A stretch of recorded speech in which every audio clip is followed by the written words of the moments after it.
In the spring of 1945, as Soviet artillery pounded Berlin into rubble and the Third Reich collapsed into its final, apocalyptic hours, a man walked out of Adolf Hitler's underground bunker and disappeared. Not into death, though death surrounded him, but into something far more unsettling, into absence, into silence, into a void so complete that 80 years later, we still cannot say with certainty where he went, how he vanished, or when he died. Before we continue this journey, tell us where you're tuning in from, and if this story resonates with you, make sure you're subscribed because tomorrow I've saved something extraordinary for you. His name was Heinrich Müller, and if that name means nothing to you, consider what it meant in those final days of Nazi Germany. Müller was the chief of the Gestapo, the secret state police that had hunted resistance fighters across occupied Europe, that had implemented the Holocaust's terrible logistics, that had sent hundreds of thousands to their deaths through deportation orders bearing his signature. He was, in the most literal sense, one of the architects of industrialized murder. Yet unlike Hitler, whose charred remains the Soviets would recover from the bunker's garden, unlike Goebbels and his family who chose poison in those underground rooms, unlike Göring who would face trial at Nuremberg, Heinrich Müller simply walked into the chaos of a dying city and vanished so completely that investigators began to wonder if he had ever truly existed at all.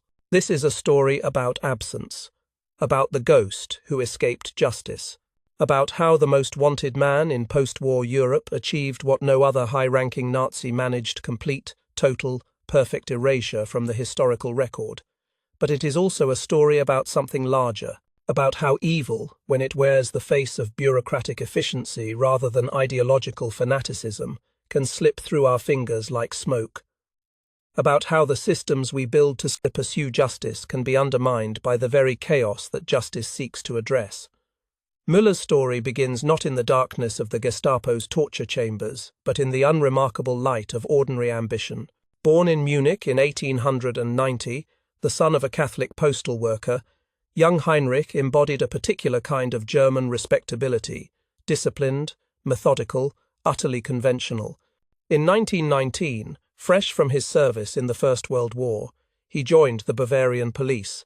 And here, in this seemingly mundane choice, we see the first hints of what would make him so valuable to the Nazi regime and, later, so impossible to find.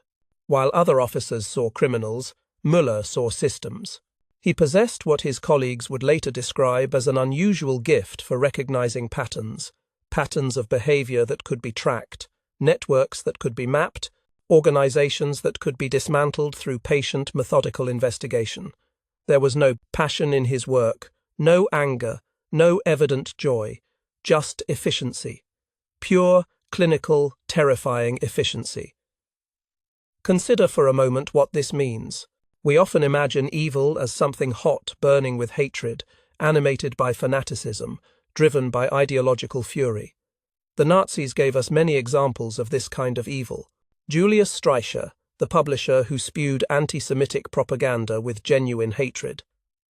Heinrich Himmler, who worshipped Hitler with the devotion of a true believer. But Müller represented something different, something cold. He didn't hate Jews with passionate fury. He simply processed them through the machinery of destruction, with the same bureaucratic attention he might have applied to organizing postal routes. By 1933, when the Nazis seized power, Müller had risen to head Munich's political police division. His reputation for effectiveness, that word again, effectiveness, as if we were discussing a cleaning product, rather than a man who would help implement. Genocide caught the attention of Reinhard Heydrich, the architect of the Reich's security apparatus. Heydrich recognized in Müller a particular kind of talent, not the talent of a fanatic who might burn too hot and too fast, but the talent of an administrator who could transform murderous policy into operational reality. And so Müller rose. By 1939, he controlled the Gestapo's entire operations division. Imagine holding that position. Every thread of the Nazi terror state passed through his hands. The logistics of the Holocaust, the trains, the schedules, the processing of millions of human beings into death required coordination. It required someone who could see the system whole, who could identify inefficiencies and correct them, who could maintain the machinery of murder with the same attention a factory manager might give to an assembly line. Müller hunted resistance movements across occupied Europe. He investigated the July 20th plot to assassinate Hitler, personally interrogating suspects and sending thousands to their deaths. His work brought tens of thousands to torture chambers, millions to death camps, and through it all, colleagues described him as colourless, unremarkable in appearance, entirely without the theatrical cruelty that characterized other Gestapo officers. This is what makes his disappearance so disturbing. He wasn't a monster fleeing justice, at least not in the way we imagine monsters. He was a bureaucrat concluding an assignment, an administrator closing the files on a particularly challenging project. And when the project failed, when the Third Reich collapsed, he simply walked away. The physical details of those final days possess an almost dreamlike quality. April 29, 1945. Soviet forces tighten their grip on Berlin. Above ground, the city burns. Buildings collapse. Civilians flee or hide or die. Below, in the bunker beneath the Reich Chancellery, Hitler holds his final military briefing. Müller attends, his face betraying nothing, as the Führer rages at phantom armies that no longer exist. Around them, the last true believers prepare for the end. Some will choose suicide, others will surrender. But Müller shows no emotion. He listens. He takes notes, perhaps. And then he returns to his duties. April 30th. Witnesses place Müller in the bunker's corridors, moving with his characteristic efficiency even as the regime dies. Hitler and Eva Braun retreat to their quarters. The sound of a gunshot. The Führer is dead. Still, Müller remains, efficient even in apocalypse. And then sometime between May 1st and May 3rd, as Soviet forces overrun the government quarter, Heinrich Müller walks into a destroyed Berlin and into legend. The last confirmed sighting, the end of certainty, the beginning of mystery. Try to imagine the city that swallowed him. 3 years of Allied bombing had transformed Berlin into a landscape that resembled the surface of another planet. Streets vanished under collapsed buildings, fires burned for weeks, consuming records, consuming identification, consuming any possibility of systematic accounting.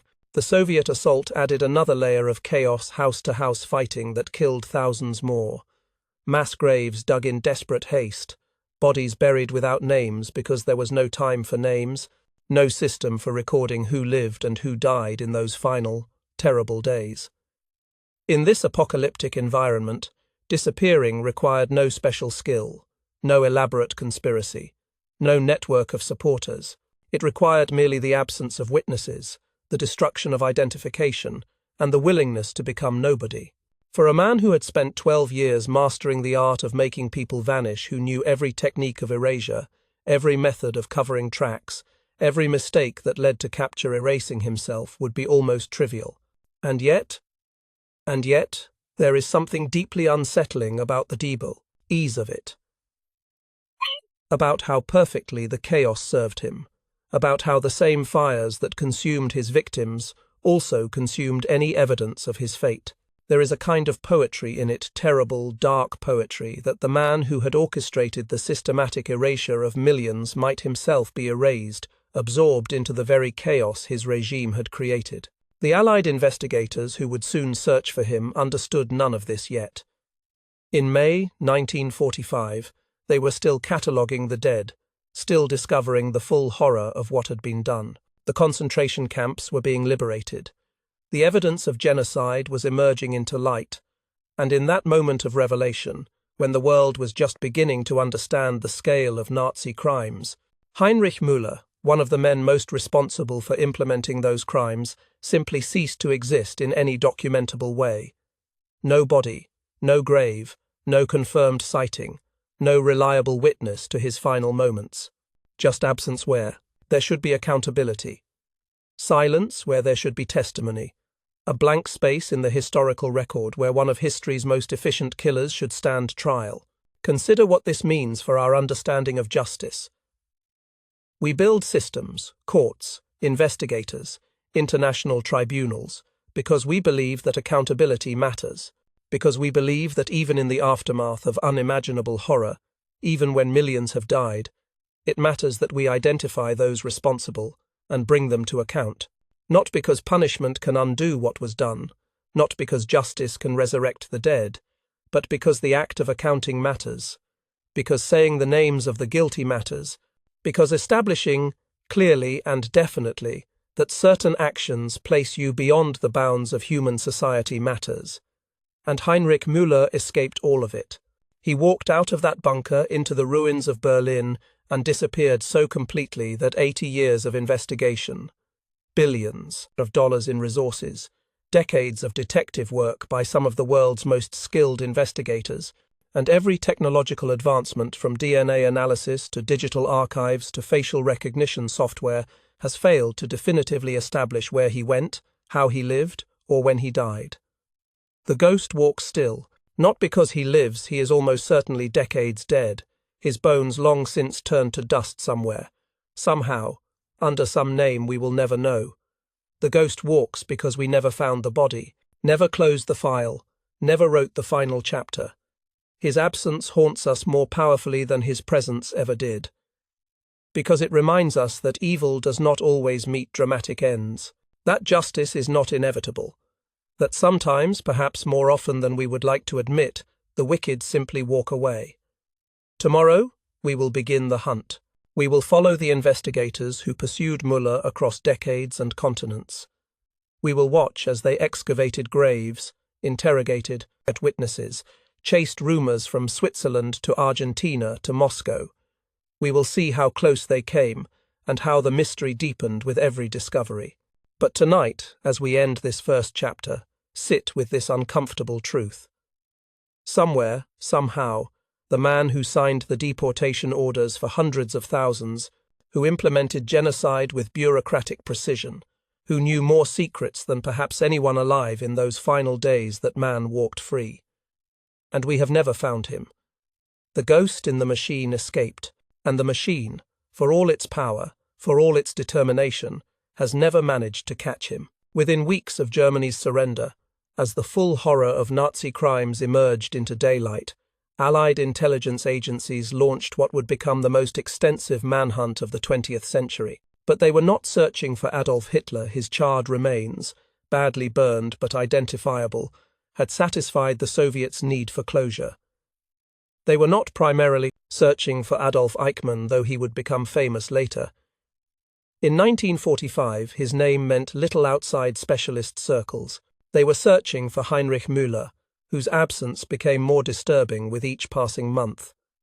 The Western Allies needed him desperately.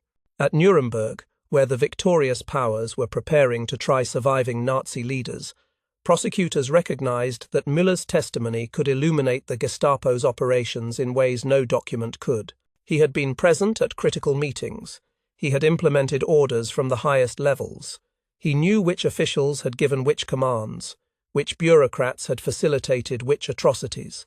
His testimony could implicate dozens of surviving war criminals who might otherwise claim ignorance of the Holocaust's full scope.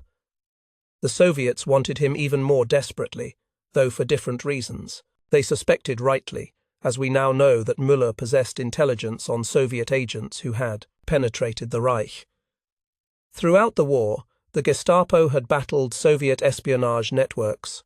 Müller had personally interrogated captured Soviet spies. He knew names, methods, network structures. In the emerging Cold War, that knowledge made him extraordinarily valuable.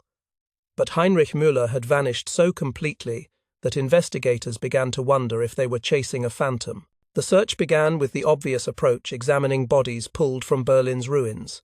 In July 1945, just weeks after the war's end, British investigators received a report about a mass grave in the former Reich Chancellery Garden. Workers clearing rubble had discovered bodies buried in haste during the battle's final days. Among them, one corpse wore a Gestapo uniform. Identity papers in the uniform's pocket read, Heinrich Müller. Imagine the excitement of that moment. The manhunt, seemingly concluded before it had properly begun. The most wanted fugitive, found in the most obvious place. Dead in Berlin after all, killed in the chaos just as so many others had been killed. The forensic examination seemed promising at first. The body matched Müller's approximate age in his 50s. The build seemed right, medium height, neither notably thin nor heavy. But then the inconsistencies emerged, small at first, then increasingly troubling. The uniform's insignia indicated a lower rank than Müller had held. This might be explained. Uniforms were often mixed up in the chaos, borrowed or stolen. But the dental records proved more problematic. Müller's dentist had fled Berlin, taking his records with him or losing them in the destruction.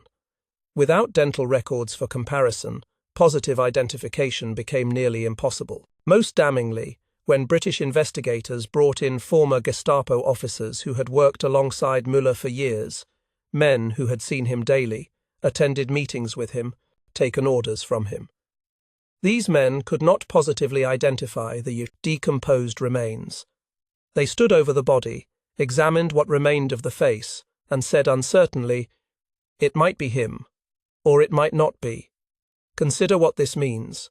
A body, buried with Müller's papers, in the location where Müller was last seen, wearing a Gestapo uniform, and still uncertainty, still doubt. The possibility, increasingly likely as investigators dug deeper, that this was exactly what it appeared to be. A deliberate deception. Someone buried with Müller's identification to create the appearance of his death, to give him time to escape while investigators celebrated finding his corpse. This pattern would repeat itself across Europe like a maddening echo, each potential breakthrough dissolving into doubt, each promising lead evaporating into speculation. In 1948, American investigators pursued reports that Müller had been captured by the Soviets and imprisoned near Moscow. The reports came from German prisoners of war returning from Soviet captivity, men who swore they had seen someone matching Müller's description in interrogation centers. The Americans pressed their Soviet counterparts for information. Official inquiries were made. Diplomatic channels were engaged. The Soviet response was masterfully unhelpful. They neither confirmed nor denied Müller's capture. They produced no records. They granted no access to their prisoner lists or interrogation logs. When pressed harder, they simply claimed to have no information. Was this stonewalling? Were they protecting a valuable intelligence asset they had recruited? Or had the witnesses simply seen what they expected to see, conjured a ghost from rumor and desperate hope? By 1950, the investigation had spawned what can only be described as an industry of Müller sightings. He had been spotted in Switzerland, living quietly under an assumed name in a mountain village.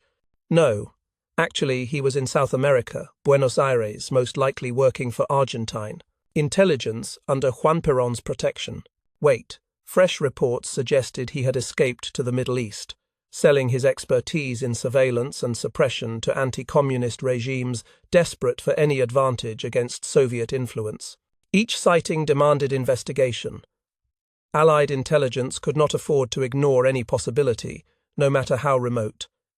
Teams were dispatched, witnesses were interviewed, local police were engaged, and each investigation ended the same way in disappointment. The man in Switzerland was not Müller, but a minor Gestapo official who had successfully assumed a new identity. The Argentine lead produced nothing verifiable. The Middle East rumors proved to be exactly that, rumors built on rumors, signifying nothing. In Munich, Müller's hometown, investigators took a different approach. If they could not find the man, perhaps his past would yield clues to his present. They interviewed hundreds of people, former colleagues from his police days, friends from before the Nazi era, family members who might know where he had gone. His wife, Sophia, interrogated repeatedly by Allied investigators, maintained with apparently genuine conviction that she believed her husband dead, killed in Berlin's final battle, buried somewhere in the rubble, lost like so many thousands whose bodies were never properly identified. She seemed truthful. Investigators found no evidence of contact, no hidden communications, no money transfers that might suggest her husband supported her from hiding. His children knew nothing, or claimed to know nothing. Investigators could never be entirely certain which. His former deputies at Gestapo headquarters provided conflicting accounts of his final days. Some remembered him leaving the bunker on May 1st, walking out into a destroyed Berlin with a small bag, destination unknown. Others insisted he had stayed until the very end, had been present when Soviet troops overran the government quarter, had been killed in the fighting or captured by the Russians. The testimonies contradicted each other so thoroughly, so completely, that investigators began to suspect deliberate disinformation. Were Müller's former colleagues protecting their chief even after defeat? Had he instructed them, during those final days, to spread conflicting stories that would make his trail impossible to follow? Or was this simply the normal chaos of memory-frightened men, traumatized by defeat, remembering the same events in wildly different ways? The most persistent investigators developed obsessions that consumed their professional lives and, in some cases, defined their legacies. Robert Kempner, chief American prosecutor at Nuremberg, pursued Müller leads for 3 decades. Long after his official duties ended, long after retirement, Kempner continued following rumors, requesting investigations, corresponding with intelligence agencies around the world. He was convinced, absolutely convinced, that Müller possessed information that would complete our understanding of how the Holocaust was implemented, who gave which orders, how policy translated into genocide. Simon Wiesenthal, who would become legendary for his pursuit of Nazi war criminals, considered Müller's disappearance his greatest failure. He invested thousands of hours over decades, following leads across continents, corresponding with witnesses, maintaining extensive files on every reported sighting. In his memoirs, written late in life, Wiesenthal admitted that the Müller case haunted him more than any other, not because Müller was the worst Nazi, though he was certainly among them, but because his disappearance was so complete, so perfect, so utterly successful. Both men shared a disturbing realization that grew stronger with each passing year. Müller had advantages other fugitives lacked. Unlike Adolf Eichmann, whose face appeared in thousands of photographs, whose distinctive features and nervous manner that would eventually lead to his capture in Argentina, Müller had deliberately avoided cameras throughout his career. Intelligence agencies could locate only a handful of verified photographs, and even these showed such an ordinary face, unremarkable features, average build, no distinguishing characteristics that positive identification became nearly impossible. Look at any photograph of Müller that has survived. What do you see? A middle-aged man with thinning hair, a bureaucrat's face, the kind of face you might pass on any street in any German city without a second glance. He looked, quite literally, like 10,000 other middle-aged German men. This anonymity, this studied ordinariness, had served him well during his career, allowing him to operate in the shadows, while more theatrical Nazis drew attention. Now, it served him even better. How do you find someone who looks like everyone and no one? The investigation's complexity multiplied exponentially with Cold War tensions. By the 1950s, both Western intelligence agencies and their Soviet counterparts faced troubling dilemmas that made solving the Müller mystery less attractive than it might initially appear. Consider the Western position. If Müller had indeed escaped through the rat lines, those escape networks run partly through Italy, with assistance from certain Catholic clergy. Finding him would mean documenting those escape routes in detail, which would reveal that Western authorities had, at minimum, been negligent in allowing war criminals to pass through Allied-controlled territory. At worst, it might reveal active complicity officials who had looked the other way, who had accepted bribes, who had decided that some fugitives were worth more as intelligence assets than as prisoners facing trial. The Soviet position was equally uncomfortable. If they had captured Müller, if he was indeed imprisoned near Moscow or recruited as an intelligence asset, admitting it would reveal their own recruitment of Nazi war criminals for intelligence purposes. This would undermine their moral authority in the Cold War propaganda battle, where they positioned themselves as the true anti-fascist power while accusing the West of harboring Nazis. Both sides, in other words, had incentives to let the mystery persist. An unspoken agreement emerged. Some stones were better left unturned. Some questions were better left unanswered. The hunt for Heinrich Müller continued officially, but the enthusiasm, the resources, The genuine determination to solve the mystery these gradually diminished, as both sides recognized that finding him might prove more embarrassing than acknowledging they had failed. And so the hunt settled into a strange rhythm. Periodic investigations when new leads emerged, official statements about continuing efforts, but underneath, a growing acceptance that Heinrich Müller had achieved what he set out to achieve. He had disappeared, completely, perfectly, the most successful escape in the history of Nazi war criminals. The ghost had slipped through their fingers, and year by year, as witnesses died and memories faded and the trail grew colder, the likelihood of ever finding him diminished toward zero. The hunt without end had become a hunt without hope, and still it continued, because to stop hunting would be to admit defeat, to acknowledge that sometimes evil simply walks away. Tomorrow, we will explore the routes he might have taken, the corridors of escape that spirited hundreds of Nazi war criminals to safety. But tonight, consider this. The greatest manhunt of the 20th century failed, not because investigators lacked skill or determination, but because the systems they relied upon, documentation, identification, international cooperation, had all collapsed in the chaos of war's end. And into that chaos, Heinrich Müller walked and vanished, leaving behind only questions that haunt us still.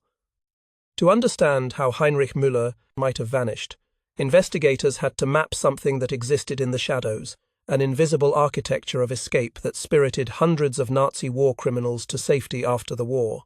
These networks, which would later be called rat lines, were not the stuff of conspiracy theory or paranoid imagination. They were real, practical, surprisingly well organized, and they functioned with an efficiency that would have impressed even Müller himself. The networks grew organically from relationships that predated the war's end, drawing on Catholic Church connections, intelligence agency, pragmatism, and the simple chaos of a continent in ruins. To follow these routes is to understand how disappearance became not just possible, but almost routine for those with resources, knowledge, and connections.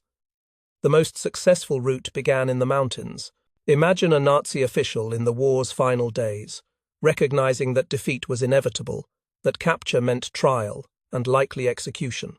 He flees south from Berlin or Munich, carrying what few valuables can be carried, moving at night, avoiding main roads where Allied patrols might stop him. He crosses into Austria through mountain passes where border controls have collapsed into irrelevance. Austria itself was in chaos. The country had been absorbed into the Reich in 1938 and now found itself occupied by Allied forces with competing agendas.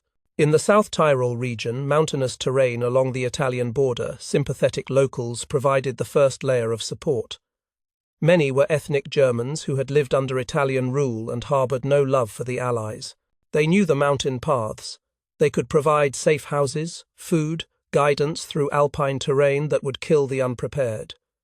From the South Tyrol, fugitives descended into northern Italy, and here, in the monasteries and convents scattered through the Italian countryside and concentrated in Rome, the real machinery of escape began its work.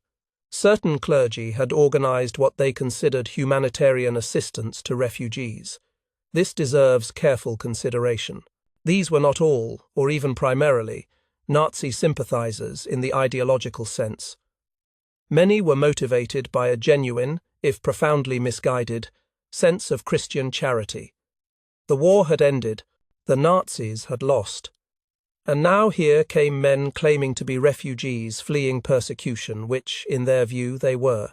The fact that the persecution meant accountability for war crimes did not, in these clergy members' estimation, change their obligation to offer sanctuary. Bishop Alois Hudal, rector of the Pontificio Istituto Teutonico Santa Maria dell'Anima in Rome, stands as the most documented example. Hudal personally helped dozens of fugitives obtain false papers from the Vatican, his motivations mixed anti-communism. He genuinely believed that former Nazis could serve as useful allies against Soviet expansion, with sincere Christian principles about redemption and sanctuary. He asked few questions. He accepted the stories he was told, and through his efforts and those of like-minded clergy, fugitives received Red Cross travel documents issued under false names. These documents carried surprising legitimacy. The Red Cross, overwhelmed by the scale of post-war displacement and operating under the principle of humanitarian neutrality, issued travel documents based largely on self-identification. In the administrative chaos of 1945 and 1946, with millions of displaced persons seeking to return home or emigrate to new countries, rigorous identity verification was simply impossible. If you claimed to be Johann Schmidt, an ethnic German displaced from Yugoslavia, and could provide even minimal supporting documentation which the Vatican could supply, the Red Cross issued papers in that name. With new papers in hand, fugitives travelled to Genoa, the port city where ships departed regularly for South America. The journey itself was not particularly difficult. Italy was occupied by Allied forces, but those forces were focused on larger priorities: feeding the population, preventing disease outbreaks, beginning reconstruction. A man with proper papers, travelling by train to Genoa, aroused no particular suspicion. In Genoa, shipping companies asked few questions of passengers with valid travel documents and money for passage. Argentina proved especially welcoming.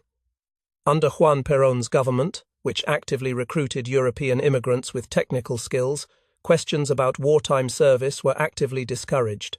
Perón wanted engineers, scientists, administrators, people who could help industrialize Argentina and modernize its infrastructure.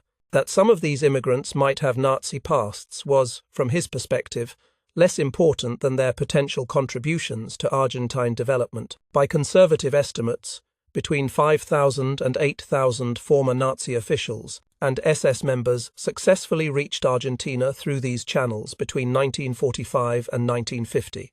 They established German-speaking communities in Buenos Aires and Patagonia, creating cultural islands where German remained the primary language, where German traditions were maintained, where newcomers could disappear into familiar surroundings without drawing attention.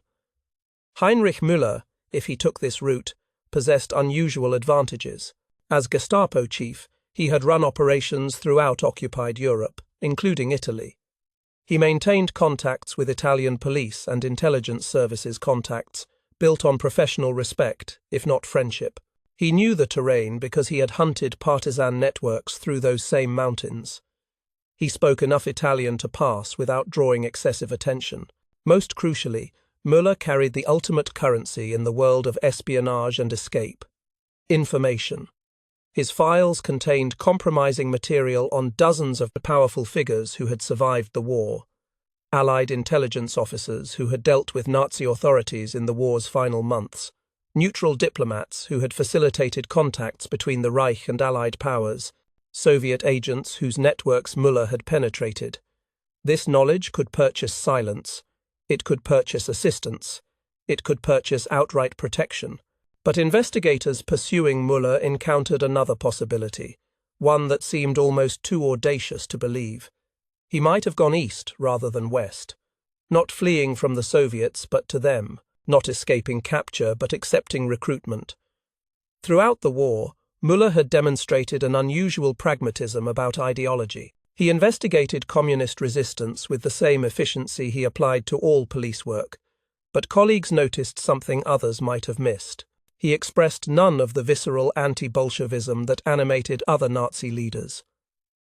While Himmler and Hitler ranted about the Judeo-Bolshevik conspiracy, while Goebbels painted the Soviets as subhuman hordes, Müller spoke about them as professional adversaries, worthy opponents in an intelligence war. In 1943, Müller personally interrogated members of the Rote Kapelle, a Soviet spy network that had successfully penetrated the German government at remarkably high levels. These were lengthy interrogations, days, sometimes weeks of questioning. Standard Gestapo procedure involved torture, but with high-level prisoners who might possess valuable information, interrogators sometimes took a different approach. They talked. They built rapport. They explored whether the prisoner might be turned, converted from enemy asset to double agent.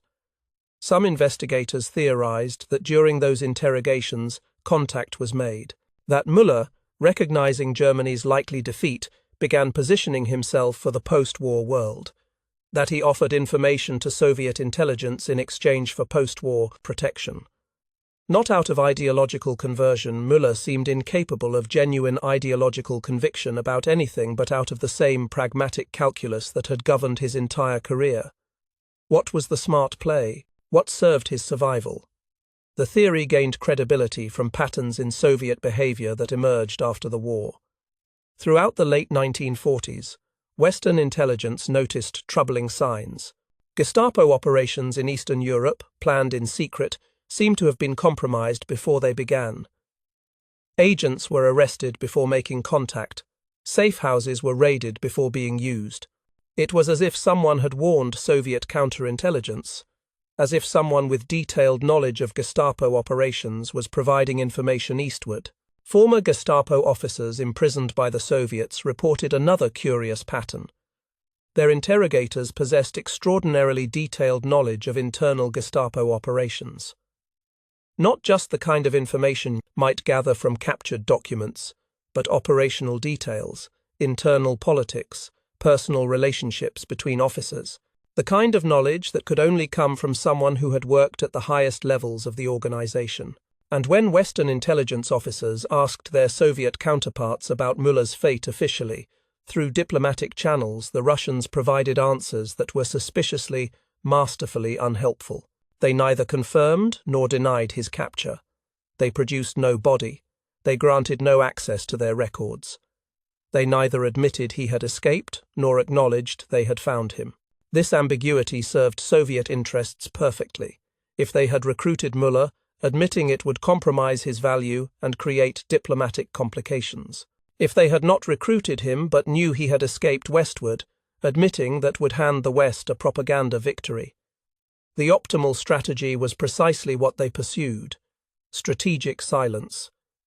Let the mystery persist. Let both possibilities remain alive.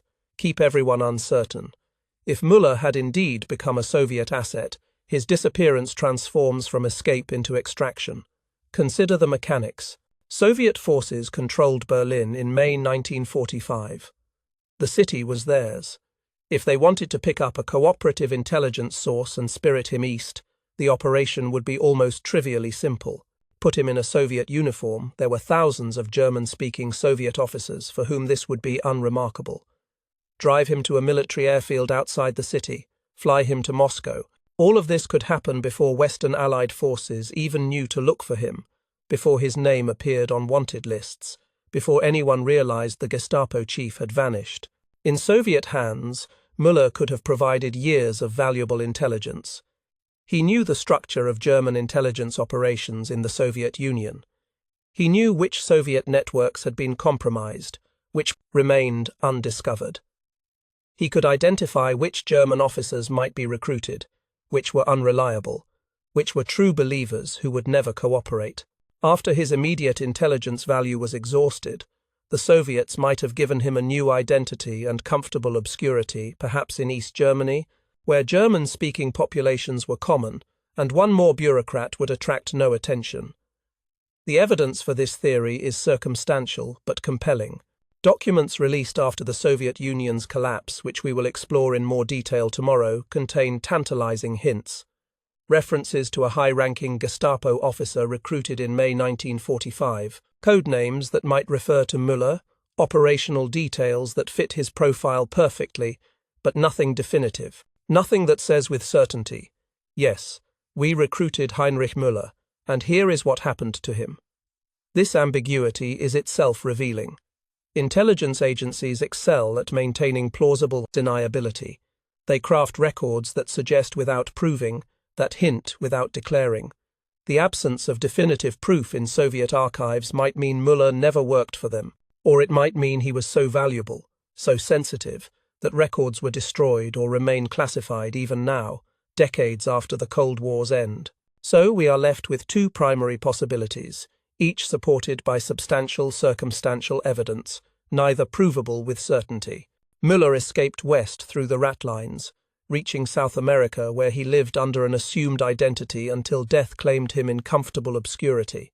Or he was extracted east by Soviet intelligence, spent years providing valuable information, and eventually died in the Soviet sphere under Soviet protection. Both routes were real. Both were well documented for other fugitives. Both would have been available to someone with Müller's resources and knowledge. The infrastructure existed, the networks functioned. Hundreds of other Nazis successfully used these exact paths to escape justice.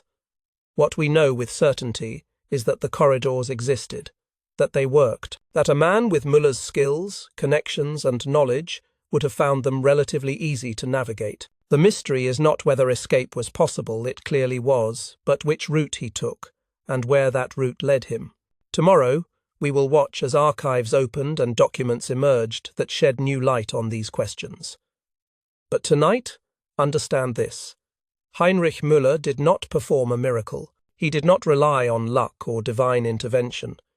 He used systems that existed, routes that were well established, networks that had successfully moved hundreds of war criminals to safety. His escape was not exceptional, it was typical. And that, perhaps, is the most disturbing truth of all. For 4 decades, the investigation survived on fragments, witness testimonies that contradicted each other, rumors that led nowhere, speculation built on the absence of evidence. Then, in 1991, the world shifted. The Soviet Union collapsed, and with its dissolution came something investigators had dreamed about for decades: access to archives that had been sealed since the war's end. Documents emerged from the darkness. Files were declassified. Intelligence agencies, under pressure from historians and human rights organizations, began releasing materials they had guarded for generations. And slowly, piece by piece, the fragments began assembling themselves into patterns. Not proof, never quite proof, but suggestive outlines of what might have happened to Heinrich Müller.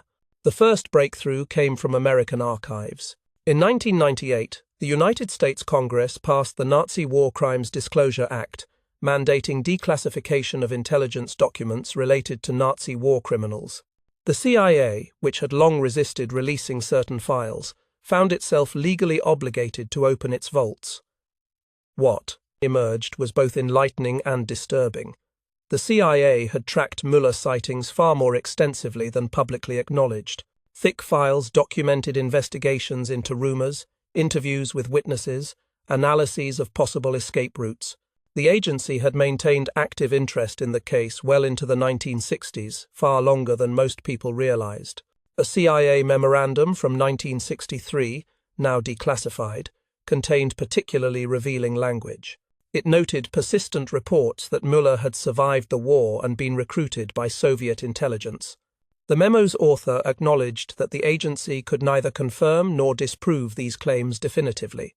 But the cautious phrasing suggested something more, that the CIA suspected Soviet recruitment was likely but lacked proof solid enough to act upon, or perhaps possessed proof too sensitive to commit to paper even in classified documents.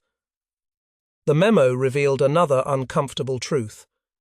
The CIA had identified multiple possible Müller sightings in Soviet-controlled territory, but had been unable to investigate them directly. Cold War tensions made operations in Soviet space extraordinarily difficult. The few attempts to verify sightings had failed, either because the trail went cold or because the Soviets actively blocked investigation. The Americans suspected the truth but could not confirm it, and so the case remained open, active, frustrating. German investigators, meanwhile, had never entirely abandoned the case. In 1963, the same year as that CIA memo, they conducted the most thorough official examination since the immediate post-war period. The focus was forensic, examining the body that had been buried in Berlin as Heinrich Müller to determine, definitively, whether it was genuine. The grave in Berlin's Jewish cemetery was excavated once more.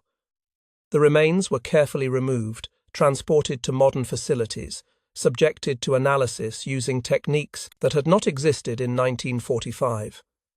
Forensic experts examined bone structure, attempted to extract dental information, looked for any identifying characteristics that might provide certainty. Their conclusion was stark and unambiguous. The body could not be positively identified as Müller. More than that, the evidence suggested it probably was not Müller. The bone structure did not match what limited anthropometric data existed. The age at death seemed wrong. The burial circumstances, the way the body had been interred, the condition of the uniform, the placement of identification papers, all suggested a deliberate deception rather than a genuine burial. The German Federal Prosecutor's Office issued an official statement. Müller's fate was unresolved. He had most likely escaped Berlin and probably survived for years after the war's end. The case remained technically open. Anyone with information was encouraged to come forward. But the subtext was clear. We believe he escaped, we believe he lived, and we have no idea where he went or when he died. These Western revelations were significant, but the real treasure lay eastward, in the chaos of the early 1990s, as the Soviet Union dissolved and Russia struggled with its new identity. Archives opened that had been sealed for half a century. Researchers poured into Moscow, racing to examine documents before the brief window of access closed as many suspected it would. And there, buried in KGB files, they found references that made investigators' hearts race. A high-ranking Gestapo officer, recruited in May 1945, given the code name Max. The files did not explicitly identify Max as Müller. Soviet intelligence preferred maintaining deniability even in internal documents. But the timeline matched perfectly. Recruitment in May 1945, precisely when Müller disappeared. The operational details fit. Max provided intelligence on German intelligence networks in the Soviet Union and Eastern Europe, exactly the information Müller would have possessed. The Max files documented years of debriefings, detailed interrogations about Gestapo operations, about compromised Soviet networks, about which German officers might be recruited. The information was exactly what you would expect from someone of Müller's position and expertise. And then, in 1952, the files abruptly ended.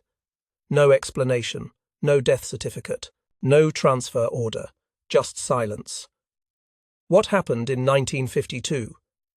Stalin was still alive, conducting his final purges, paranoid about enemies real and imagined. Did Max, if Max was indeed Müller, fall victim to Soviet paranoia? Was he executed after his usefulness expired, another body in an unmarked grave? Or was he transferred to such deep cover that even KGB archivists could not track him, given a new identity and sent to live out his days in comfortable obscurity somewhere in the Soviet sphere? The files suggested both possibilities, without confirming either. Soviet intelligence had a pattern of executing agents who knew too much, particularly German agents whose continued existence might prove embarrassing. But they also had a pattern of protecting valuable sources, rewarding cooperation with new identities and quiet retirement.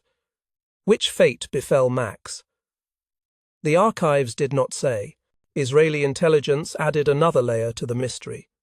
During their hunt for Adolf Eichmann in the 1950s, Mossad agents in Argentina had interviewed former SS officers who had fled to South America. These interviews, declassified decades later, contained multiple references to Müller. Several sources mentioned rumors that he had survived. One claimed he was living in Soviet protection. Another insisted he was in Latin America under deep cover.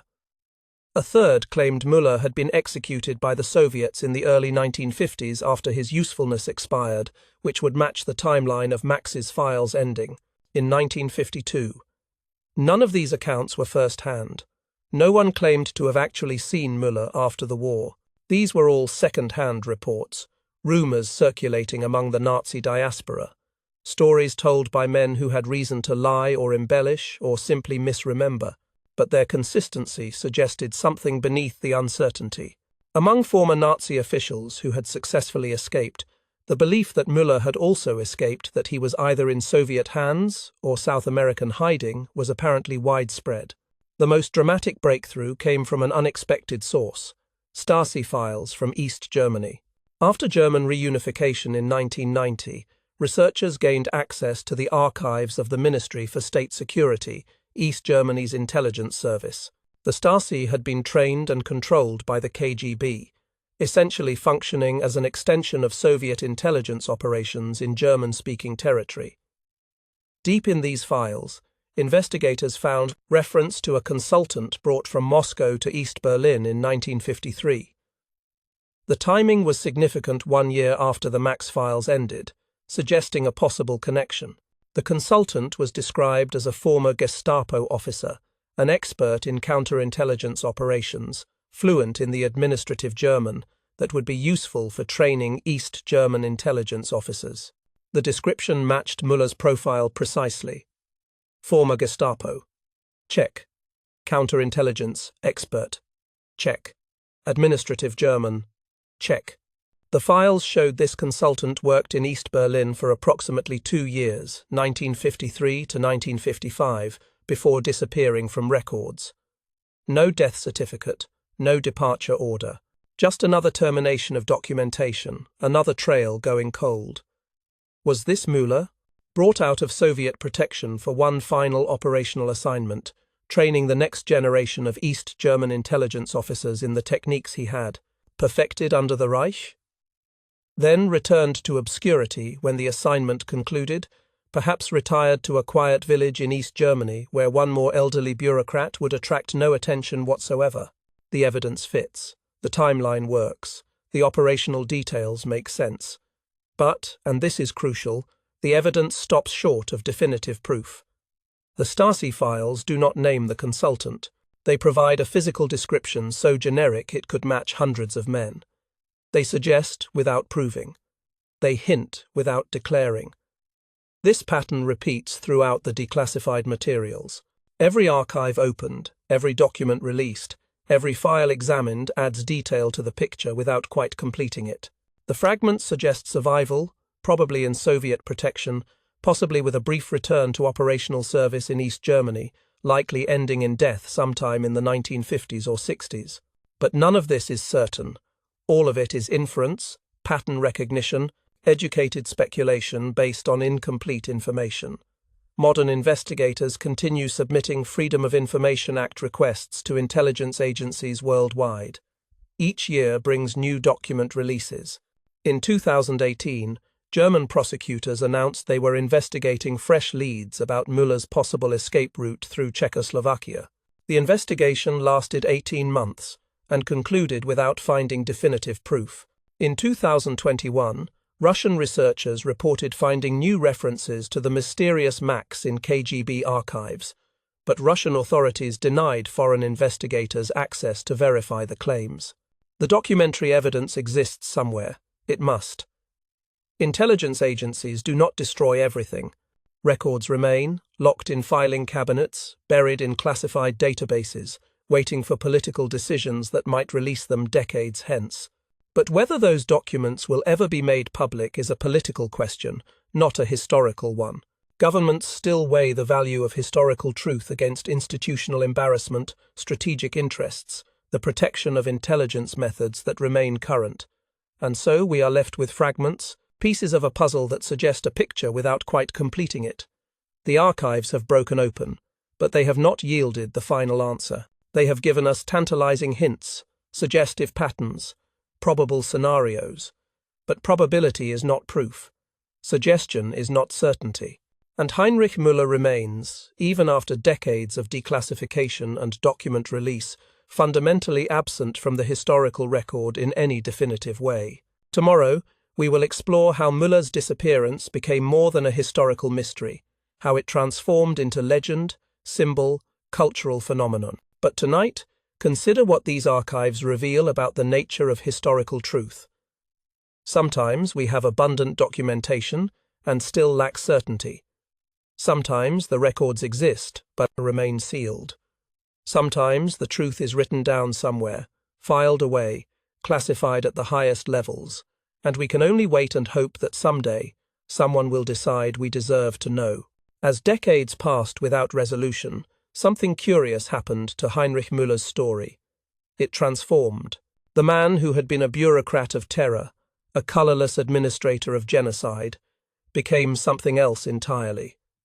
A legend, a symbol, a screen onto which each generation projected its particular anxieties about justice, accountability, and the persistence of evil. His disappearance took on dimensions that transcended the historical facts, or rather, the absence of historical facts.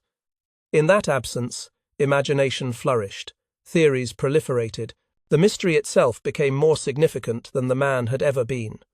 The earliest theories emerged from Cold War paranoia, which makes perfect sense when you consider the era. In the 1950s, with East and West locked in ideological struggle, with both sides recruiting Nazi expertise without excessive moral hesitation, the theory that Müller had become a Soviet asset carried unsettling plausibility. Western intelligence officials whispered about it in classified briefings. The man who had hunted communist resistance across Europe now worked for Moscow, training KGB officers in Gestapo techniques. The irony was almost too perfect, too dramatically satisfying to resist. And the theory had supporting evidence: those compromised Gestapo operations in Eastern Europe, those interrogators who knew too much, those Soviet responses that were suspiciously unhelpful. But consider what this theory revealed about Western anxieties. The fear was not just that Müller had escaped justice. It was that he had escaped to the other side, that the expertise developed in service of one totalitarian system now served another. The nightmare scenario was not that evil had disappeared, but that it had simply changed employers. The Rhizome. United States, after all, had absorbed German rocket scientists through Operation Paperclip. Wernher von Braun, who had used slave labor to build V-2 rockets that killed thousands, became the architect of America's space program. If the West could recruit Nazis when strategically useful, why not the Soviets? Why not Müller, whose intelligence expertise might prove invaluable? By the 1960s, as Adolf Eichmann's capture in Argentina made international headlines, attention shifted to South America. Investigators theorized that Müller had followed the same rat lines, had settled in Buenos Aires or Patagonia, had lived under an assumed identity in German expatriate communities, where newcomers asked few questions about each other's pasts. This theory had its own dramatic satisfactions. Unlike Eichmann, whose distinctive features and nervous manner eventually drew attention, Müller's unremarkable appearance and bureaucratic competence would allow him to disappear into 2020, middle-class respectability. Perhaps he worked as an accountant, perhaps an office manager, applying his organizational skills to mundane business while his former colleagues faced trial or execution. The theory's very ordinariness made it compelling. It suggested that evil did not always meet dramatic ends, that monsters did not always look like monsters, that sometimes, perhaps often, the architects of atrocity simply retired comfortably on the proceeds of genocide, died peacefully in their beds, surrounded by families who never knew the truth. The 1970s brought more exotic theories as conspiracy thinking infiltrated popular culture. Some claimed Müller had escaped to the Middle East, selling intelligence expertise to Arab governments. Others insisted he had been smuggled to the United States, his crimes overlooked in exchange for information about Soviet penetration of Nazi intelligence. The most elaborate theory held that Müller had worked as a triple agent, simultaneously serving Nazi Germany, Soviet intelligence, and Western powers, playing all sides while remaining loyal to none. These theories reflected their era's obsessions. The Middle East escape narrative emerged alongside growing Western involvement in the region. The triple agent theory reflected Watergate-era paranoia about intelligence agencies operating beyond democratic control. Each generation, it seemed, imagined Müller's fate through the lens of its own fears. Witnesses continued emerging with apparent Müller sightings, each account adding layers to the mythology.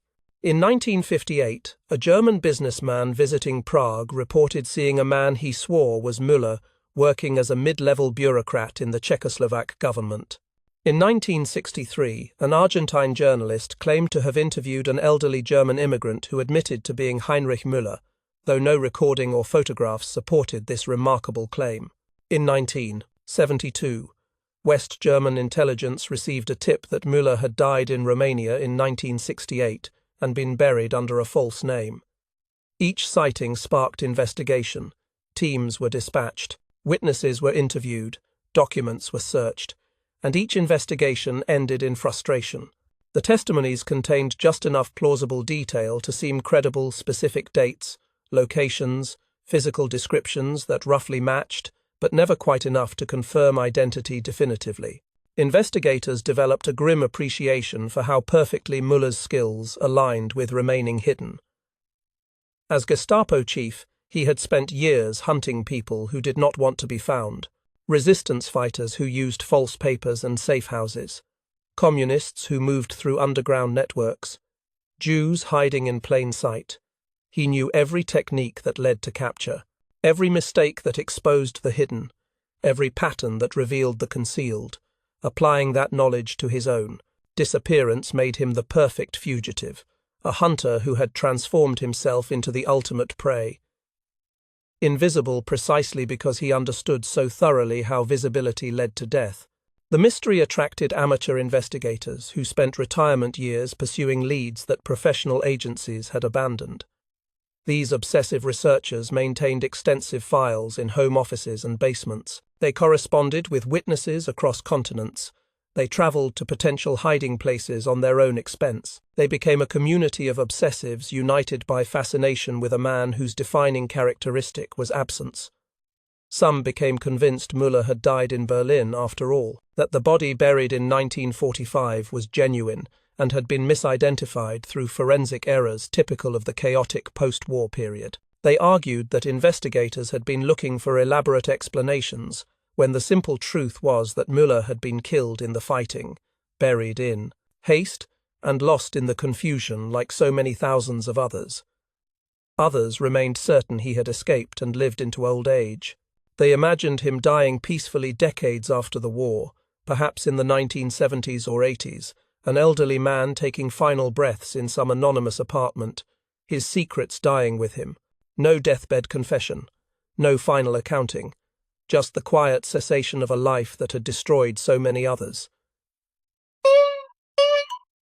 The investigation became almost ritualistic, a performance of continued pursuit even as hope faded, because to stop searching would be to admit defeat, to acknowledge that sometimes evil simply walks away. That justice is not inevitable, that accountability is not guaranteed.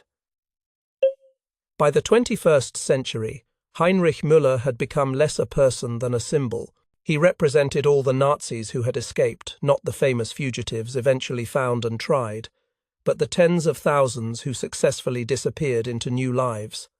Historical memory focuses on the captured. Eichmann, seized in Argentina and tried in Jerusalem. Demjanjuk, extradited from America and tried in Germany. Priebke, found in Argentina decades after his crimes. These cases satisfy our need for narrative completion. Evil is exposed. Justice, however delayed, is served. Closure is achieved. But for every Nazi brought to trial, dozens lived full lives under assumed names. They married. They had children who never knew their parents' pasts. They worked ordinary jobs, paid taxes, became respected members of their communities. And they died peacefully, their graves marked with false names, their crimes unacknowledged, their victims unavenged. Müller's disappearance stood for all these successful escapes, a reminder that justice remained incomplete, that evil often avoided earthly punishment, that the Holocaust's implementation involved thousands of perpetrators, and only a tiny fraction ever faced legal accountability. This realization carries a weight that pure historical mystery does not. If Müller's fate were merely an intellectual puzzle, an interesting question about where one man went, it would not haunt us the way it does. But his escape represents something larger, a systemic failure, a collective inability to hold accountable all those responsible for genocide. Consider the mathematics. Nazi Germany employed hundreds of thousands of people in implementing the Holocaust. Concentration camp guards, Gestapo agents, police auxiliaries, administrative personnel who processed deportation orders, railway officials who scheduled trains, bureaucrats who seized property. The machinery of genocide required vast human infrastructure. After the war, Allied forces conducted approximately 5,000 trials, resulting in roughly 800 executions. Historians estimate that at least 30,000 individuals bore direct responsibility for genocidal atrocities. The numbers tell a simple, terrible story. The vast majority escaped formal punishment. Müller symbolizes all of them. The accountant who processed stolen property and retired comfortably. The guard who killed prisoners and became a factory worker. The bureaucrat who signed deportation orders and worked in post-war German government. They walked among us, they lived normal lives, and mostly, they got away with it. This is why Müller's absence matters more than his presence ever did. Not because he was uniquely evil, he was not. Not because finding him would have changed the historical accounting significantly, it would not. But because his successful disappearance forces us to confront an uncomfortable truth about justice. It is incomplete. It is compromised. It is often subordinated to other priorities. And in that incompleteness, in that compromise, thousands of perpetrators found freedom. The ghost who walked out of Hitler's bunker and vanished into legend was not exceptional. He was typical, and that perhaps is the most haunting realization of all. Tomorrow, we will explore how modern technology has approached this old mystery. But tonight, understand that Heinrich Müller matters less as an individual than as a symbol of all the justice that was never achieved, all the accountability that was never enforced, all the evil that simply walked away into comfortable obscurity. The 21st century brought investigative capabilities that would have seemed like magic to the post-war Nazi hunters who first pursued Heinrich Müller.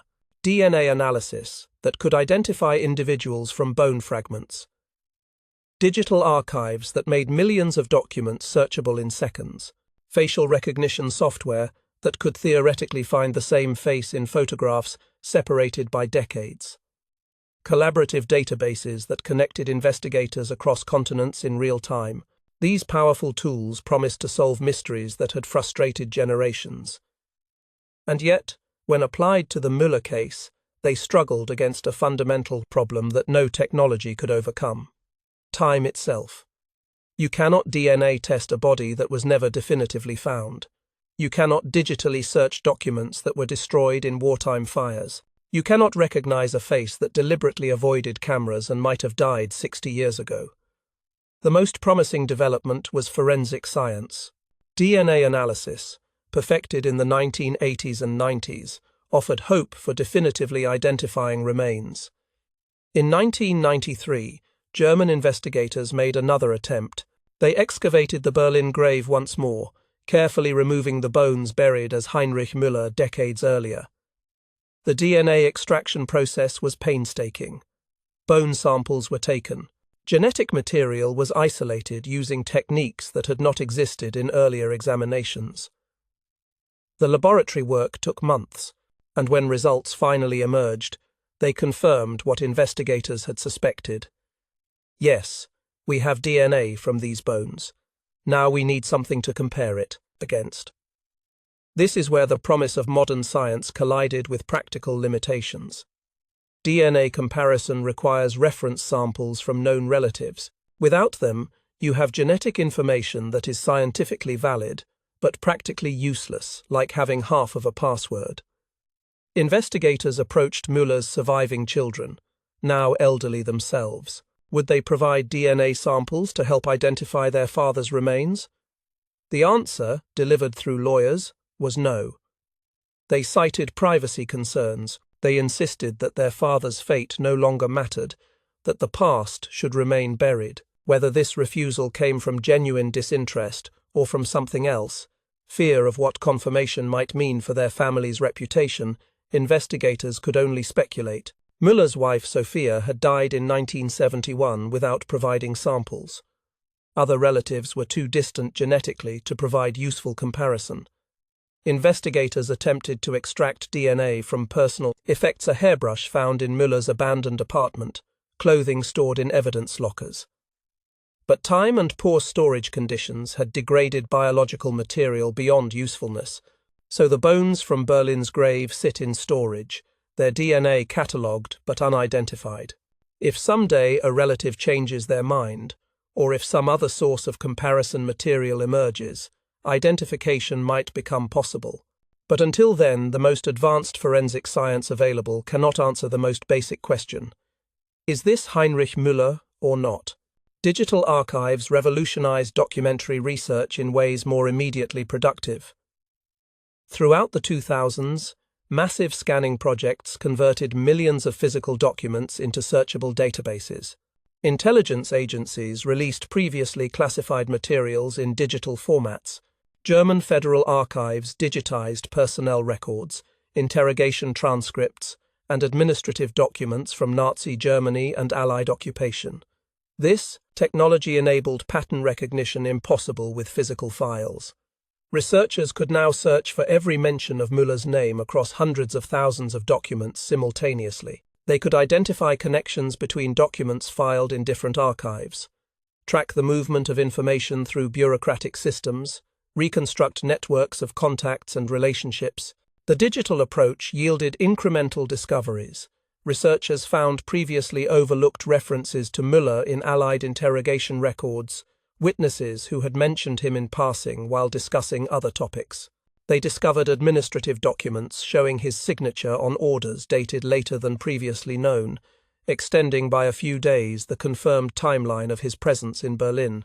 They located photographs in Soviet archives showing Gestapo officers in Berlin during May 1945 that researchers carefully emphasized, might include Müller in the background, though image quality prevented positive identification.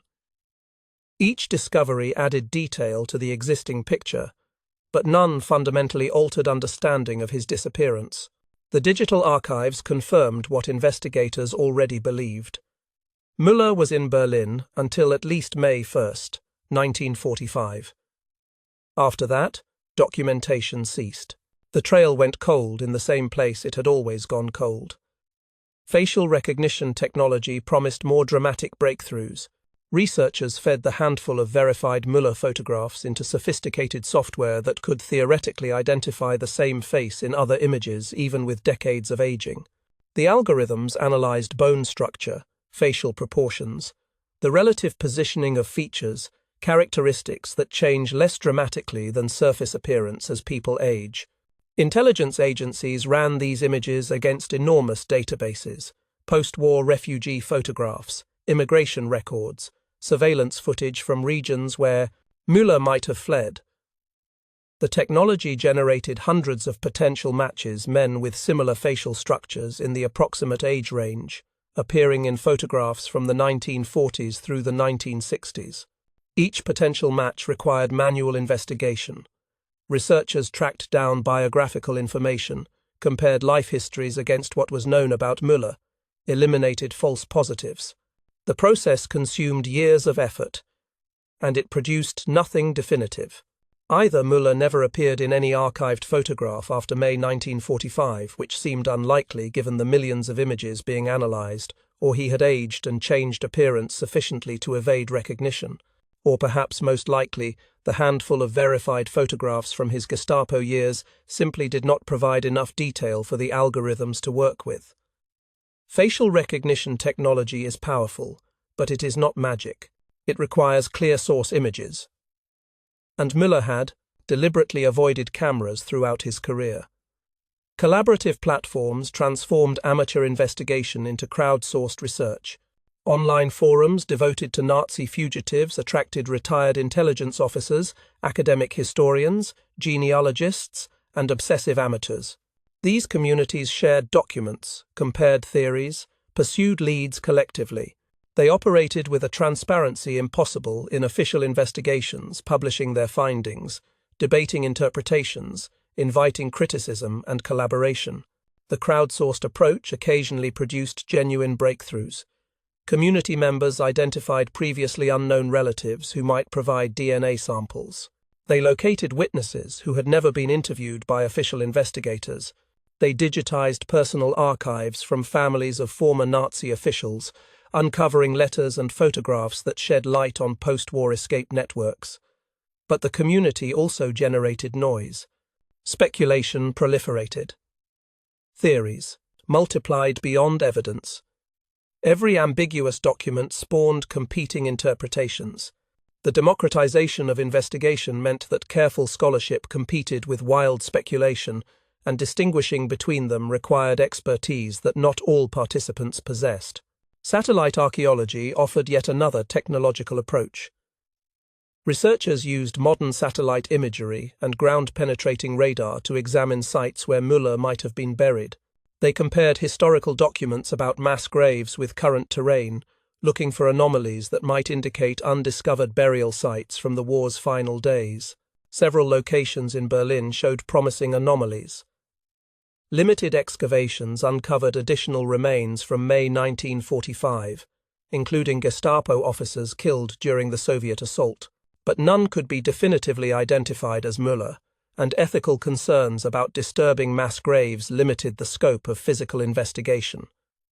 You cannot simply excavate every grave in Berlin on the chance that one might contain Heinrich Müller. The German Federal Prosecutor's Office maintains an active file, updating it as new information emerges. In 2018, prosecutors announced they were investigating fresh leads about Müller's possible escape route through Czechoslovakia. Documents discovered in Czech archives suggested a network for moving fugitives east that had not been previously documented. The investigation lasted 18 months and concluded without finding definitive proof. In 2021, Russian researchers reported finding new references to the mysterious Max in KGB archives. But Russian authorities, increasingly restrictive about foreign access to Soviet-era intelligence materials, denied investigators permission to verify the claims. The information remained tantalizingly out of reach, reported but not confirmed, suggested but not proven. These periodic announcements demonstrate that official interest continues. The case remains technically open. Investigators still pursue leads, but they acknowledge an uncomfortable truth. They are likely searching for a man who died decades ago, possibly before many of them were born. The investigation's purpose has shifted. It no longer aims to bring Müller to trial. That possibility vanished long ago with his death, whenever and wherever it occurred. Instead, the goal is establishing historical truth, documenting as completely as possible what happened to one of the Holocaust's key implementers, creating a record for history even if justice is no longer possible. Technology provides tools previous generations lacked, but it cannot overcome the fundamental problem of time. Witnesses die, taking their memories with them. Physical evidence degrades, documents are destroyed or remain classified. Each year that passes makes resolution less likely, pushing Müller's fate toward the category of mysteries that will never be definitively solved. Modern investigators speak carefully about this. They avoid claiming certainty they do not possess. They acknowledge the limitations of available evidence. They recognize that some questions might remain permanently unanswered, no matter how sophisticated the investigative techniques become. And yet, they continue. Because the alternative, simply giving up, declaring the mystery unsolvable, closing the file feels like a capitulation, an admission that some forms of evil can successfully evade all accounting. That disappearance, if executed skillfully enough, constitutes a form of victory. So the investigation persists, not with the urgency of the immediate post-war years, when Müller might still have been captured and tried, not with the intensity of Cold War decades, when his fate carried intelligence implications, but with a quiet determination to document truth, however incomplete, for the historical record. Technology has transformed how we search, but it has not yet told us what we need to know. The ghost remains elusive, dancing just beyond the reach of even our most sophisticated tools. And time, the ultimate enemy of all investigations, continues its work degrading evidence, closing archives, erasing the possibility of ever knowing with certainty where Heinrich Müller went when he walked out of Hitler's bunker 80 years ago. Tomorrow, we will explore what his disappearance means, why this particular mystery matters beyond historical curiosity. But tonight, understand that even in an age of technological miracles, some secrets remain hidden. Some absences persist. Some ghosts refuse to be caught. Heinrich Müller's disappearance matters not because he was unique, but because he was typical. His successful escape represents thousands of similar disappearances. Nazi perpetrators who avoided justice and died comfortably in their beds, their crimes unpunished, their victims unavenged, The investigation's failure reveals uncomfortable truths about post-war justice that we are still grappling with 80 years later. Let us begin with numbers, because numbers tell stories that rhetoric cannot obscure. Nazi Germany employed hundreds of thousands of people in implementing genocide. This was not the work of a handful of ideological fanatics. It was industrialized murder requiring vast bureaucratic infrastructure. Concentration camp guards, tens of thousands. Gestapo agents, thousands more. Police auxiliaries in occupied territories, hundreds of thousands. Administrative personnel who processed deportation orders, unknown numbers, but certainly in the thousands. Railway officials who scheduled the trains, more thousands. Bureaucrats who seized Jewish property, thousands again. The machinery of genocide required all of these people, and more. After the war, Allied forces conducted approximately 5,000 trials of Nazi war criminals. These trials, from Nuremberg to countless smaller proceedings across Europe, resulted in roughly 800 executions. Thousands more received prison sentences, some brief, others lengthy. But historians estimate that at least 30,000 individuals bore direct responsibility for genocidal atrocities, not peripheral responsibility, not the abstract guilt of having lived in Nazi Germany. Direct responsibility. They personally participated in mass murder, whether pulling triggers, operating gas chambers, or signing the orders that sent people to their deaths. The mathematics are simple and terrible. The vast majority escaped formal punishment. Some died in the war's final chaos, killed in combat or by vengeful survivors. Others were imprisoned briefly and released as the urgency of prosecutions faded. Many simply returned to normal life, their wartime activities overlooked in the rush to rebuild Europe. The rat lines that might have spirited Müller to safety certainly helped thousands of others. Conservative estimates suggest between 5,000 and 10,000 Nazi officials and SS members reached South America through these networks. Hundreds more found refuge in the Middle East. An unknown number remained in Europe under assumed identities or with their crimes deliberately overlooked. West Germany, desperate for trained administrators to rebuild the country, employed former Nazi officials in government positions despite knowing their pasts. The calculation was pragmatic. We need competent people, and many competent people served the Reich. Questions about wartime activities were discouraged. Documentation was incomplete. The priority was reconstruction, not retrospective justice. East Germany, controlled by the Soviet Union, engaged in similar pragmatism. Former Gestapo officers helped establish the Stasi, turning Nazi surveillance expertise toward communist ends. The ideology changed, but the techniques remained useful. Practical skills mattered more than ideological purity or criminal accountability. This widespread escape was not primarily due to elaborate conspiracies. It resulted from systemic factors that made disappearance relatively easy for those willing to accept reduced circumstances. Post-war Europe existed in administrative chaos. Millions of displaced persons sought new homes. Record systems had been destroyed. Governments had collapsed. Occupation zones created jurisdictional confusion. Someone willing to lie about their identity could disappear into refugee flows. The Catholic Church, Red Cross, and various governments issued documents based largely on self-identification. There was no global database, no biometric identification, no way to verify that Johann Schmidt, claiming to be an ethnic German from Yugoslavia, was actually Heinrich Müller, Gestapo chief. The infrastructure of modern identity verification simply did not exist. Political calculations further undermined justice. As the Cold War intensified, both sides prioritized recruiting anti-communist expertise over punishing Nazi crimes. The CIA and its predecessor organization employed at least hundreds of former Nazi intelligence officers. They valued knowledge of Soviet operations over wartime activities. The logic was brutal but clear. We need information more than we need justice.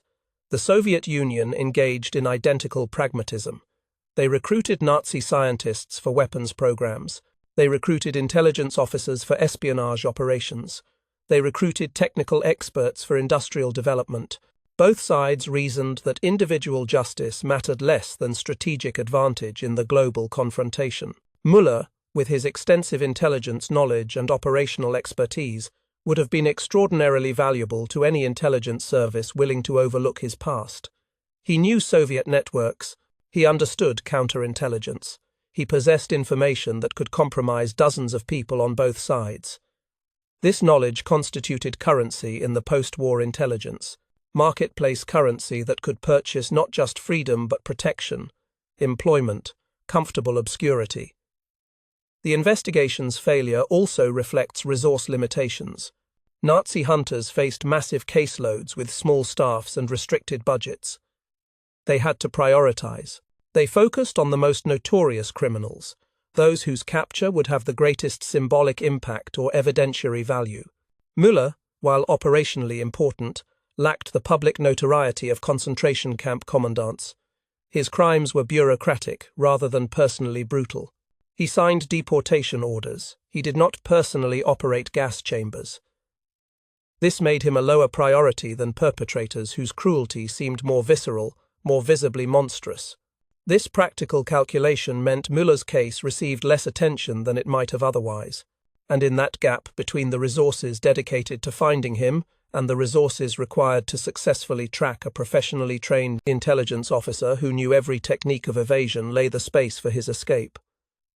Modern war crimes prosecution learned from these failures. The establishment of the International Criminal Court, the Yugoslav and Rwanda tribunals, and other international justice mechanisms explicitly addressed the problems that allowed Mueller's generation to escape. Contemporary international law eliminates statutory limitations for genocide and crimes against humanity.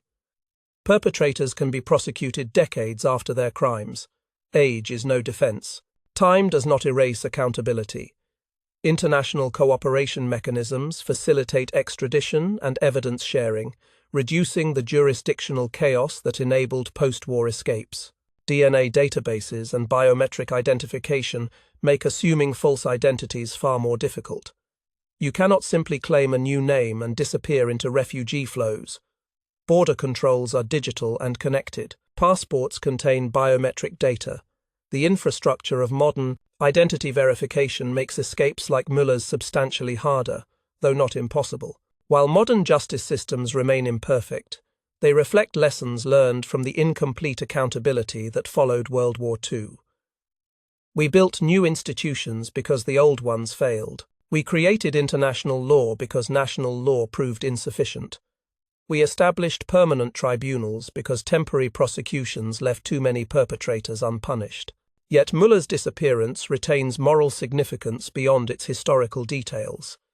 His case reminds us that justice delayed is often justice denied, that the passage of time erodes memory and weakens accountability, that institutional failures have human consequences. Survivors who might have testified against Mueller died waiting for trials that never happened.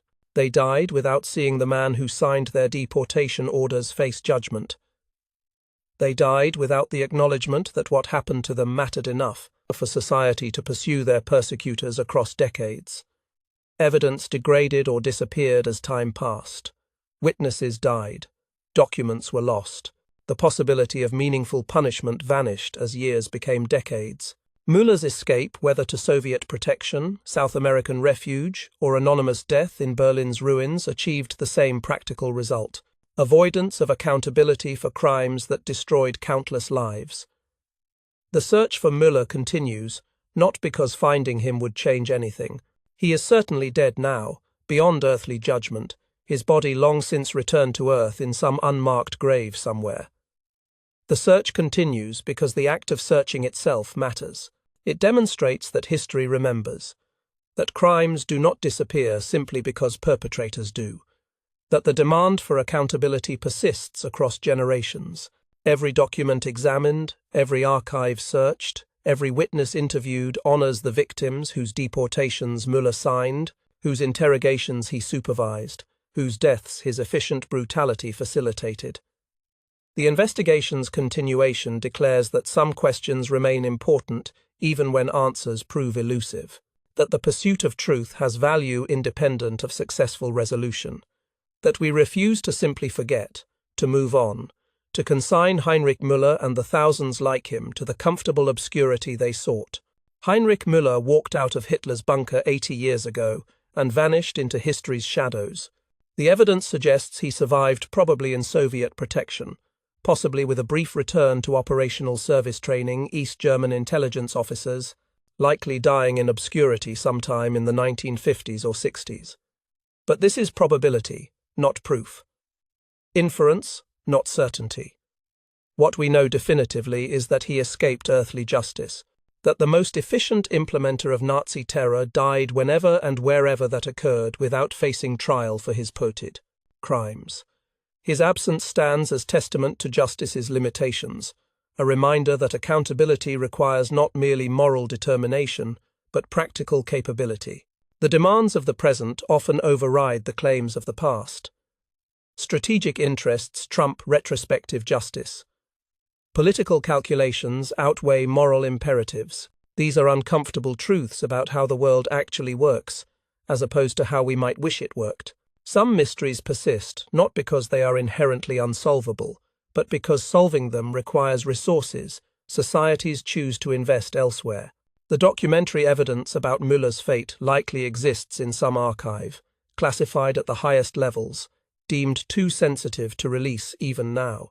But declassification requires political will, and political will follows political interests, and the interests that protected Müller in life may protect his secrets in death. The ghost walks still, not because he lives, he is decades dead. His bones, scattered or buried, his identity lost to time. The ghost walks because we never confirmed his death, never closed his file, never wrote the final chapter. We never achieved the narrative closure that justice demands. And perhaps that permanent incompleteness is itself the lesson, that some wounds do not heal, that some debts remain unpaid, that some questions echo endlessly because the answers, even if discovered, could never provide the satisfaction we seek. Justice for the Holocaust was always going to be incomplete. The crime was too vast, the perpetrators too numerous, the destruction too thorough. No amount of trials could resurrect the dead. No amount of punishment could undo what was done. But we try anyway, because the alternative, simply accepting that evil can act with impunity, is intolerable. Heinrich Müller escaped. Thousands like him escaped. They lived full lives, died peaceful deaths, and were buried under whatever names they had assumed. Their victims lie in unmarked mass graves across Europe, their ashes scattered from crematorium chimneys, their names forgotten except in memorial books and museum archives. This is the uncomfortable truth that Müller's disappearance forces us to confront. Evil does not always meet dramatic ends. Justice is not inevitable. Accountability is not guaranteed. Sometimes, perhaps more often than we would like to admit, the wicked simply walk away. But we remember. We investigate.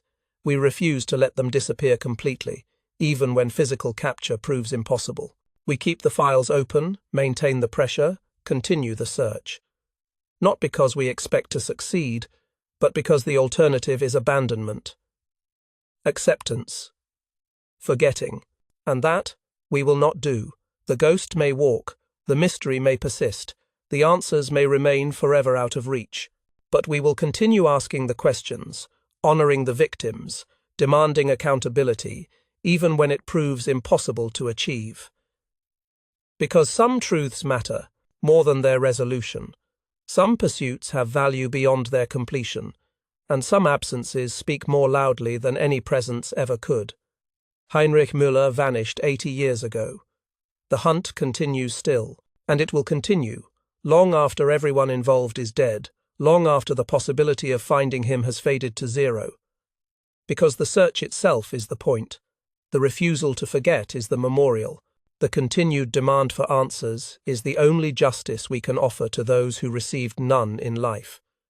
The ghost walks, and we walk after him, knowing we will never catch him, but walking nonetheless, because to stop would be to surrender, and that surrender to time, to confusion, to the comfortable obscurity that evil seeks we will never grant.